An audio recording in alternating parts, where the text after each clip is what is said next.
말씀을 가지고 마라를 지나 엘림으로라는 제목의 말씀 가지고 같이 은혜를 받는 귀한 시간이 되기를 소망합니다.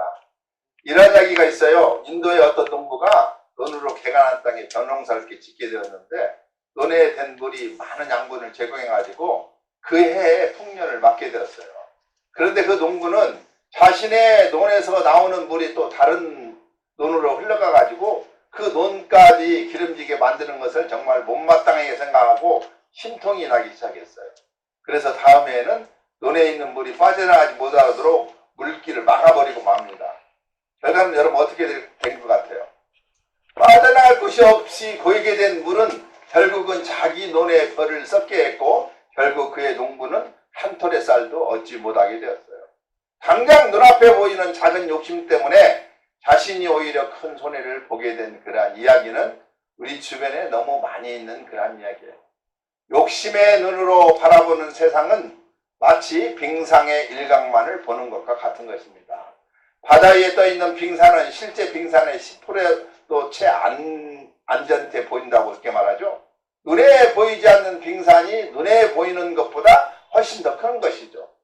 그런데도 어리석은 우리 같은 인간은 그 욕심이 눈을 가려가지고 빙산의 일각과 같이 작은 이익을 얻으려다가 결국은 90%의 숨겨진 것들을 보지 못할 때가 너무나 많이 있어요. 그래서 욕심은 어리석은 생각을 만들어내고 그 어리석은 생각은 자신에게 큰 화를 불러올 수밖에 없다는 것이죠. 또 이런 우스꽝스러운 얘기가 있습니다. 승객과 승무원을 포함해서 200명이 탑승한 비행기가 하늘을 날던 중에 갑자기 비행기 엔진이 고장이 났어요. 비행기에 타고 있던 모든 사람이 비상 탈출을 해야 하는데 그 비행기에 타고 있던 낙하산 200개 가운데 이상하게 하나가 고장이 나서 쓸 수가 없었어요. 그 사실을 알게 된 승객들은 낙하산을 먼저 짊어지고 뛰어내리기 시작합니다. 이제 남은 낙하산은 2개밖에 없는데 남은 사람이 3사람이에요. 비행기의 기장과 그리고 중년의 아저씨와 유치원생만 남은 거예요. 사람은 3명인데 낙하산은 2개만 남아있자 그 3사람은 서로 눈치를 살피게 됩니다. 그러던 차에 중년의 아저씨가 잽싸게 낙하산 하나를 가로채더니 어깨에 메고 그대로 뛰어내려버리고 말았어요. 이제 낙하산은 하나만 남게 되었죠. 그러다 기장은 유치원생에게 이런 얘기를 합니다. 나는 모든 승객의 안전을 책임질 의무가 있는 사람이니까 네가 낙하산을 메고 뛰어내리거라. 그러면서 남은 낙하산 하나를 아이에게 주기 위해서 낙하산을 가지러 가는데 이상하게도 낙하산이 2개가 남아있어요. 분명 하나만 남아있어야 할 낙하산이 2개가 남아있자 기장이 이상하다는 뜻으로 고개를 갸우뚱거려요. 그러자 유치원생 꼬마가 이렇게 말을 합니다. 아까 그 아저씨가요 제 유치원 가방을 메고 뛰어내렸어요. 하나님께서 야고보 사도를 통해서 우리에게 말씀해 주시죠. 야고보서 1장 15절 욕심이 잉태한 즉 죄를 낳게 된다고. 오늘 우리가 읽은 말씀은 잘못된 욕심이 하나님의 뜻을 어긋나게 만들 뿐만 아니라 우리의 삶에도 얼마나 큰 고통을 안겨주는지에 대해서 가르쳐주고 있는 귀한 중요한 말씀이에요. 이스라엘 백성들은 하나님의 사람 모세의 인대로 400년 동안 노예 생활하던 애굽을 떠나게 되었습니다. 10가지 재앙을 겪으면서 마지못해서 이 바로왕은 이스라엘 백성들에게 탈출을 허락할 수밖에 없게 되었어요. 이스라엘 백성들은 바로왕으로부터 해방을 허락받았지만 그들의 목적지였던 가나안까지 가는 길은 결코 쉬운 길이 아니었어요. 출애굽한 이후 가장 먼저 만난 장애물이 뭐죠? 홍해죠. 이스라엘 백성을 해방시킨 후에 뒤늦게 후회한 바로 왕이 군대를 보내서 애굽을 빠져나가는 이스라엘 백성들의 뒤를 쫓아가게 만들었어요. 홍해 앞에서 이스라엘 백성들은 이러지도 저러지도 못한 상황에 부딪히게 되고 만 거죠. 뒤에서는 애굽의 정예 군대가 쫓아오고 있고 앞에는 홍해의 바다가 가로막고 있었기 때문에 그렇습니다. 그런데 하나님께서 모세를 통해서 홍해를 갈라가지고 육지처럼 만들어 놓으셔서 이스라엘 백성들은 완전하게 홍해를 건널 수 있었죠. 그리고 이스라엘을 뒤쫓아왔던 애굽의 군대는 모두 그 홍해에 수장되고 말았습니다. 홍해를 건너면서 이스라엘 백성들은 하나님의 놀라우신 능력을 다시 한번 경험할 수 있게 되었던 거예요. 홍해를 건넌 이후 이스라엘 백성들의 태도를 출애굽기 14장 31절에 이렇게 기록하고 있습니다. 이스라엘의 여호와께서 애굽 사람에게 행하신 큰 능력을 보았으므로 백성이 여호와를 경외하며 여호와의 그 종 모세를 믿었더라. 그렇습니다. 그들은 하나님께서 자기들을 위해 싸우시는 분임을 친히 목격하고 또 애굽의 군대가 자기들의 눈앞에서 몰살당하는 것을 보고 하나님과 모세를 믿을 수밖에 없었어요. 그리고 나서 15장에 건너와서는 이스라엘 온 백성들이 하나님께 기쁨과 감사의 노래를 소리 높여 부르고 있는 장면도 소개되고 있음을 볼 수가 있습니다. 그렇게 그들은 하나님의 위대한 능력을 친히 체험했고 하나님이 어떤 분이신지도 알게 되었어요. 그리고 이제 홍해를 건넜고 하나님의 크신 능력을 체험한 지 불과 3일밖에 지나지 않았습니다. 그런데 그들은 또다시 옛날의 모습으로 돌아가 하나님의 능력을 의심하고 자기들 스스로 살기 위해서 몸부림치는 불신앙을 보여주고 있다는 거예요. 홍해를 건너온 이스라엘 백성들 앞에 펼쳐진 것은 끝이 없는 모래 사막일 뿐이었어요. 오늘 본문 22절에 말씀한 것처럼 홍해를 건너온 이스라엘 백성들은 수르강해를 지나가게 되었다는 것이죠. 홍해를 건너 가나안 땅으로 가기 위해서는 반드시 지나가야 하는 여정이 수르강야예요. 그런데 문제는 강야에서 물을 넣기가 결코 쉽지 않다는 데 문제가 있어요. 오늘 본문도 그 물 때문에 일어난 사건이 오늘 본문입니다. 수르강야에 들어와서 3일 동안 쉬지 않고 걸어왔어요. 수르강야에 들어온 지 3일째 되던 날 그들은 마실 물이 없어 고생하게 되는 거죠. 애굽에서 탈출해 나올 때 그들은 나름대로 가나안까지 가기 위한 준비를 했었어요. 먹을 것도 준비를 하고 마실 물도 어느 정도 준비를 했어요. 그런데 아직 먹을 것은 남아있는데 마실 물이 떨어지고 마는 거예요. 강야에서 마실 물이 없다는 것은 얼마나 고통스러운 일인지 여러분 모르실 것입니다. 우리가 살고 있는 같은 환경에서도 단 하루만 물을 마시지 못한다면 갈증으로 인해서 엄청난 고통을 겪어야 할 그러한 현상이에요. 그런데 강야에서는 더 말할 것도 없어요.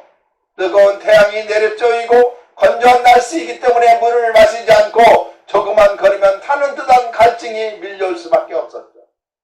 예수님께서는 예루살렘에서 여리고로 하시던 그 강약길을 약 5시간에 걸쳐 걸었던 그러한 분이에요. 먹을 것도 준비하고 물도 넉넉하게 준비했습니다. 그런데 40도에 이르는 뜨거운 태양에 거의 그늘도 없는 길을 건너라면은 금방 물을 마셨는데도 약 100에서 200m 정도만 걸으면은 또다시 심한 갈증을 느낄 수밖에 없는 거죠.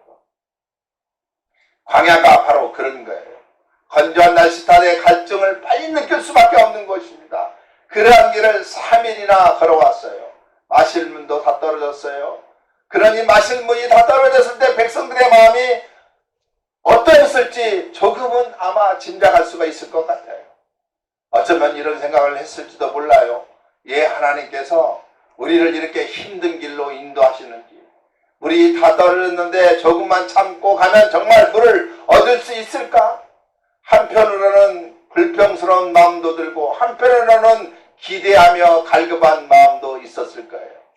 그러다가 만난 곳이 어디입니까? 바로 마라예요. 마라에 도착하자 우물이 하나 보였어요. 그들의 눈앞에 우물이 나타나자 그들은 정신없이 우물을 향해서 달려갈 수밖에 없잖아요. 여러분, 당시의 상황을 한번 머릿속에 상상해 보세요. 힘든 강약길을 걸어왔어요. 너무나도 목이 탑니다.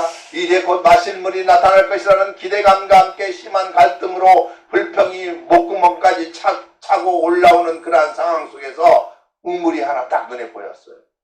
그러니 얼마나 기뻤고 기쁠 수밖에 없겠어요. 우물을 본 순간 백성들은 앞뒤 가리지 않고 우물을 향해서 달려갈 수밖에 없었습니다. 다른 사람을 생각할 틈도 없어요. 모세가 뭐라 하는지에 관심이 없어요. 그러니 하나님께서 자기들에게 뭐라 말씀하신지 들으려는 마음도 조금도 없었어요. 그저 그냥 물을 마실 수 있다는 기대감을 가지고 우물로 달려갑니다. 그런데 우물에 달려가서 물을 퍼마시는 순간 그들은 마음속에 참아왔던 불평이 결국은 터져나오고 맙니다. 그 물은 너무 써가지고 마실 수가 없는 물이었기 때문에 그래요. 사실 그 물은 마셔서는 안 되는 물이었어요. 만약 그들이 하나님께 이 우물의 물을 마셔도 되냐고 물어봤다면 하나님께서는 마시지 말라고 말씀하셨어요. 모세에게 우물이 나타났으니 우리가 가서 마셔도 되냐고 물었다면 모세는 하나님께 다시 물어봤을 것이고 마셔서는 안 된다는 사실을 알았을 거예요. 만약 그랬다면 그들은 우물이 있음에도 마실 수 없는 물이라는 사실을 알고는 실망하지 않았을지도 모릅니다. 그러나 그러다 보면은 최소한 불평은 하지 않았을 것 같아요. 그런데 그들은 하나님께도 묻지 않았고 모세에게도 묻지 않았어요. 우물이 나타나자 앞뒤 가리지 않고 우물에 달려가서 물을 퍼마시기 시작합니다. 그리고 이내 물을 토해내면서 원망하고 불평하기 시작해요. 여러분, 어떤 좋은 일이 갑자기 생기면, 고난 가운데 좋은 일이 생기면 그냥 덥석 물지 마시고 기도하고 목사님한테 상의하고 하나님한테 물어보세요. 아니, 하나님께 묻지 않는다 하더라도 그곳 지명이 마라인지 조금이라도 한번 생각해 보았다라면 그렇게 쉽게 우물로 달려가지 않았을 거예요. 마라는 말은요, 쓰다, 괴롭다, 그런 뜻이에요. 아랍 사람들이 이 물이 이 근방의 모든 지역에서 가장 나쁜 물이다 라고 말할 정도로 그 우물은 아무도 마시지 않는 물이었어요. 그런데 그들은 아무런 생각도 없이 우물로 달려가지고 물을 떠마시고는 써서 먹지 못하고 그 물 때문에 원망하고 불평하기 시작합니다. 하나님께서는 불평하는 이스라엘 백성들을 위해서 한 나무를 가리키면서 그 나무 가지를 물에 던지라 말씀하시고 그 물을 달게 바꾸어서 이스라엘 백성에게 마실 수 있도록 만들어 주셨어요.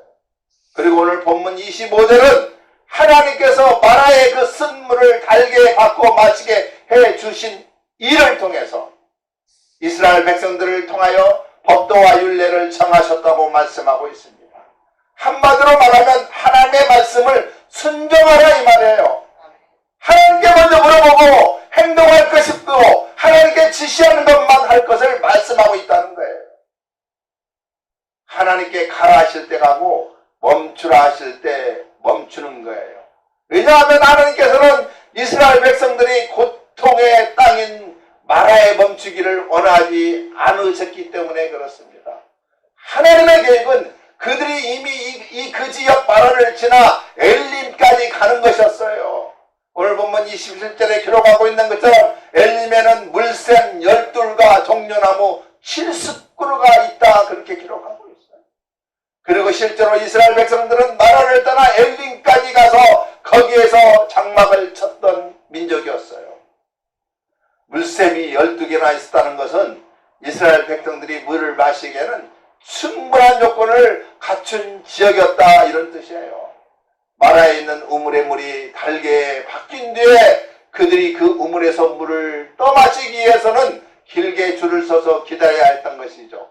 장정만 60만 명인데 그 많은 사람들이 우물 하나에 물을 마시기 위해서 얼마나 길게 줄을 서야 했을지 여러분 한번 짐작해 보세요.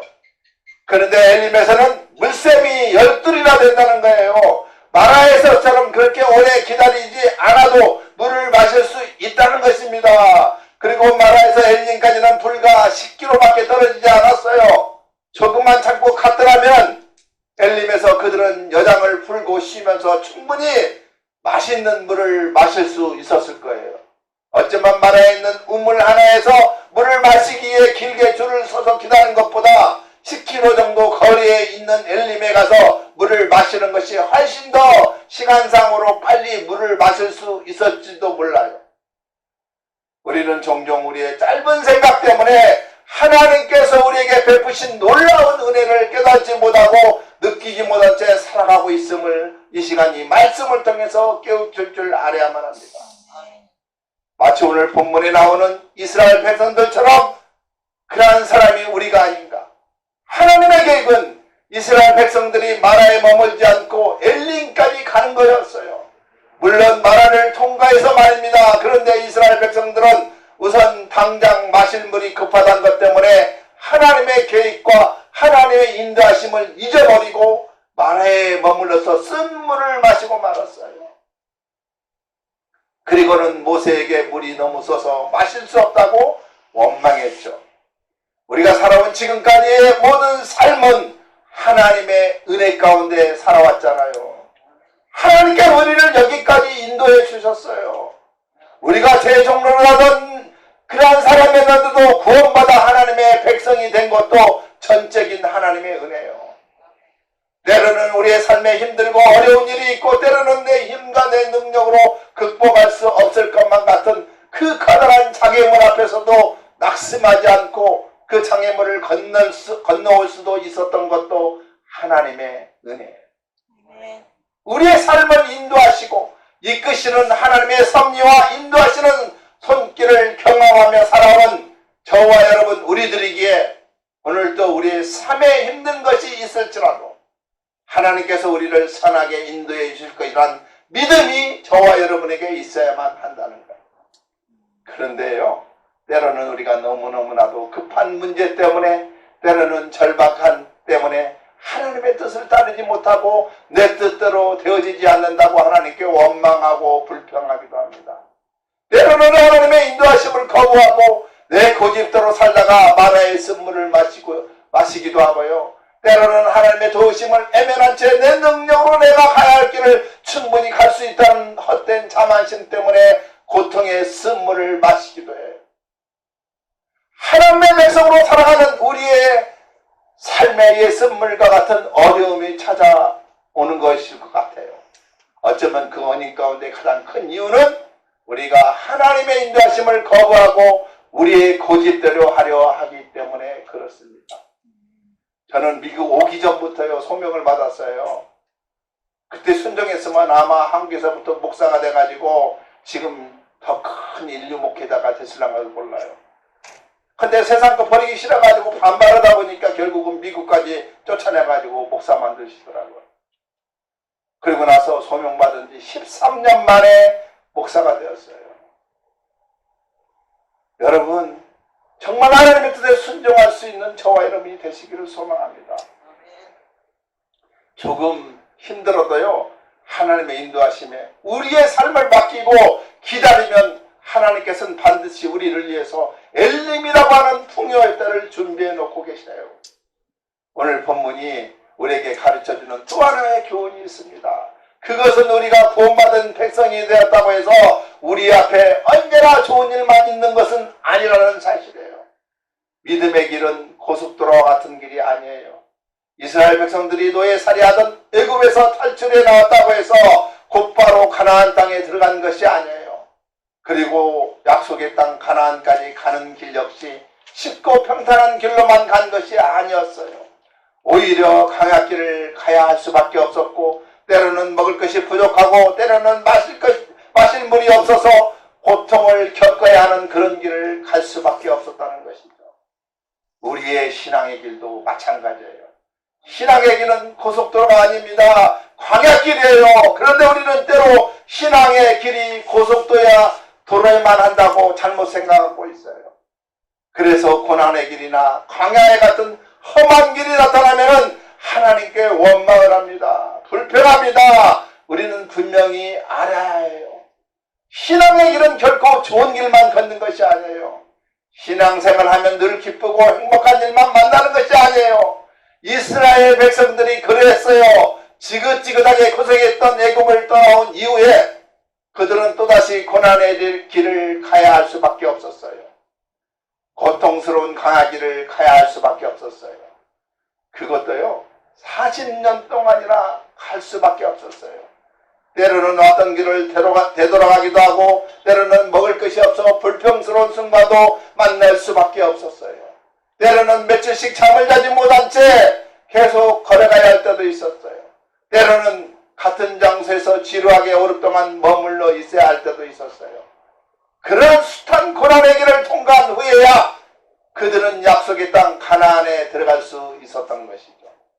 이스라엘 백성들이 가나안 땅에 들어가기까지 40년 동안은 고난의 길이기는 했지만 무조건 참아야 하거나 늘 고통만 가득 안고 가야 하는 그런 것은 아니었잖아요.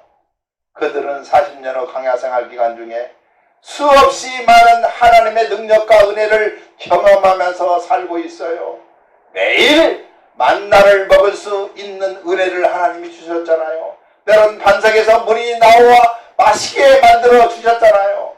또한 구름 기둥, 불 기둥으로 인도를 받기도 했잖아요. 우리가 그런 하나님의 은혜가 능력과 기적 같은 역사를 경험하기 위해서는 힘든 길을 참아낼 줄 알아야만 합니다. 힘들지 않고 평탄한 길만 갔다면 그 길에는 기적이 일어나지 않아요. 쉽고 빠른 길로 갔다면 그 길에서 만나도 없었고 불기둥과 구름 기둥도 있을 수가 없었을 거예요. 쉽고 빠른 길로 가나안 땅에 들어갔다면 그들에게 시내산 언약을 통해 하나님의 백성이 되는 또 다른 은혜가 없었을 거예요. 그러게 여러분, 때로 우리의 삶에 불평스러운 순간이 찾아온다 하더라도, 그래서 우리 마음속에 불평이 고개를 든다 하더라도 우리는 하나님의 역사를 기대하며 조금만 더 참을 줄 알아야만 합니다. 조금만 더 참으면 하나님의 은혜를 맛보는 때가 반드시 찾아와요. 마라를 지나 조금만 더 가면 엘림에 도착하는 것처럼 말이에요. 여러분, 우리가 신앙생활하면서 내게 혹 좋지 않은 일이 일어났다고 생각되거나 아니면 너무나도 힘들어 쓰러질 것만 같다 하더라도 하나님의 은혜를 기다리면서 조금만 더 기다릴 줄 아시기 바랍니다. 조금만 더 기다리면 우리 앞에 엘림이 반드시 찾아오는 거예요. 그 조금을 기다리지 못하기 때문에 마라의 쓴물을 마실 수밖에 없는 거예요. 하나님의 계획을 깨닫지 못하고 엘림까지 가야 하는데 마라에서 멈추어 쓴물을 먹은 이스라엘 백성에게 하나님께서는 치료의 하나님으로 나타나셨잖아요. 본문 26절에 하나님께서는 우리를 치료하는, 하나님 스스로 우리를 치료하는 여호와라고 자기 자신을 그렇게 소개해요.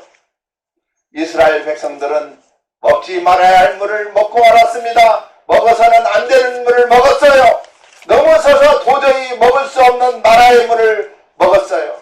그러나 하나님께서는요, 하나님의 뜻을 깨닫지 못하고 자기들 마음대로 행동한 이스라엘 백성을 그냥 버려두지 않으셨어요. 그들에게 찾아오셔서 쓴물을 단물로 바꾸어 주셨어요.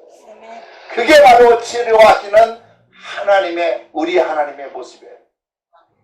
그리고 이스라엘 백성들에게 다 다짐시켜 주면서 말씀하신 것처럼 너희가 내 말을 듣고 내게 순종하기만 하면은 너희는 다시는 쓴물을 마시는 고통을 겪지 않을 것이다. 애굽의 바로왕이 내 말을 순종하지 않고 거역하다가 온갖 질병과 고통을 당했는데 너희가 내 말을 듣기만 하면은 너희는 결코 그러한 질병과 그러한 고통을 당하지 않을 것이다. 나는 너희에게 쓴물을 마시게 하는 하나님이 아니라 너희를 치료하고 너희에게 좋은 것 주시기를 기뻐하는 하나님이다. 이렇게 말씀하고 있어요. 아멘. 얼마나 좋으신 하나님이십니까? 이스라엘 백성이 불평하고 원망할 때도 우리 하나님께서는요, 그들을 찾아오셨어요. 우리가 우리의 신앙의 길에서 힘들고 지쳐서 쓰러질 때도 하나님은 우리의 곁을 그냥 지나치시는 그런 분이 아니었어요. 우리에게 다가오셔서 우리의 아픔을 직접 만져주시고 우리의 상처를 싸매주시는 치료의 하나님이란 사실이에요. 여러분, 상처 있습니까? 고난 있습니까? 아픔 있습니까? 치료의 하나님께 맡기세요. 심지어 우리가 하나님께 불평하고 원망할 때도 하나님은 우리 곁에 조용히 다가오셔서 우리에게 좋은 길을 열어주시는 우리 주 하나님이세요. 그러기에 여러분, 우리가 때로 힘들고 어려워도 결코 우리의 생각대로 판단하지 말고 우리 생각대로 행동하지 마세요. 우리 마음대로 마라의 우물로 달려가다는 결국 쓴물을 마실 수밖에 없어요. 어려울 때일수록 모세처럼 하나님께 기도하고 하나님께 모든 것을 해결해 주시기를 기다릴 줄 알아야만 합니다. 직접 찾아오셔서 우리의 상처를 싸매주시고 우리의 어렵고 힘든 상황을 바꿔주신다고 약속하고 있어요. 나의 쓴물을 단물로 바꾸셨던 것처럼 우리의 상황을 쓴물에서 단물로 바꾸어 주신다고 약속해주고 있어요. 요한복음 4장 14절에 우리 주님은 이렇게 말씀하십니다. 내가 주는 물을 마시는 자는 영원히 목마르지 아니하리니 내가 주는 물은 그 속에서 영생하도록 솟아나는 샘물이 됩니다. 사랑하는 여러분, 우리의 삶에서 느끼는 영적인 갈등을 해결할 수 있는 유일한 방법은 예수께서 주시는 물을 마시는 방법이에요. 낮 12시 가장 뜨거운 햇살이 내리쬐을 때 사람들의 눈을 피해서 우물물을 길러 나온 수다성 여인에게 우리 주님은 영원히 목마르지 않는 생수를 주시겠다고 약속하고 있습니다. 그 생수는 마라에서 이스라엘 백성들이 마셨던 그런 쓴물이 아니었어요. 엘림에 있는 12개의 샘물에 나오는 물보다도 훨씬 더 풍성하고 우리의 영적 갈등을 풀어주는 영원한 생수였어요. 요새 나오는 수소수보다 더 좋은 거였어요. 오늘도 우리 주님께서는 저와 여러분에게 그 샘물을 공급해 주시고 있습니다. 우리가 걷는 신앙의 길에서 때로는 힘들고 어려운 순간을 만난다 하더라도 주님을 바라보면서 하나님의 때를 기다려보는 저와 여러분이 되시기를 소망합니다. 하나님께서 우리를 예수님으로 인도하실 거예요. 때로는 우리의 눈에서 눈물이 나는 힘든 순간이 찾아온다 하더라도 하나님의 손을 꼭 붙잡고 주님을 의지하며 나가시는 저와 여러분이 되시기를 소망합니다. 우리 주님께서 우리에게 영원히 목마르지 않는 샘물을 주실 거예요.